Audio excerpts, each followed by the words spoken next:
اللہ اس بات سے آر نہیں کرتا کہ مچھر یا اس سے بڑھ کر کسی چیز مثلاً مکھی مکڑی وغیرہ کی مثال بیان فرمائے۔ اب جو مومن ہیں وہ یقین کرتے ہیں کہ وہ ان کے پروردگار کی طرف سے سچ ہے، اور جو کافر ہیں وہ کہتے ہیں کہ اس مثال سے اللہ کی مراد ہی کیا ہے۔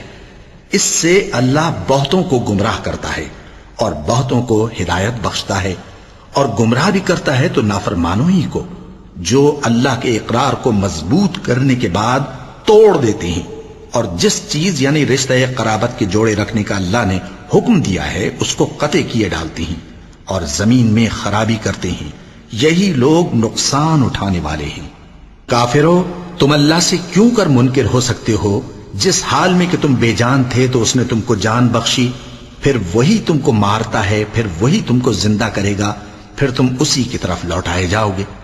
وہی تو ہے جس نے سب چیزیں جو زمین میں ہیں تمہارے لیے پیدا کی، پھر آسمانوں کی طرف متوجہ ہوا تو ان کو ٹھیک ٹھیک 7 آسمان بنا دیا، اور وہ ہر چیز سے خبردار ہے۔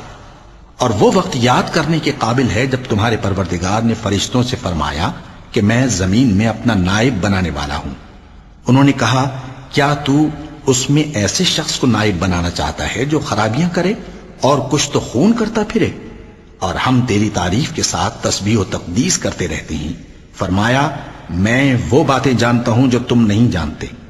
اور اس نے آدم کو سب چیزوں کے نام سکھائے، پھر ان کو فرشتوں کے سامنے کیا اور فرمایا کہ اگر سچے ہو تو مجھے ان کے نام بتاؤ۔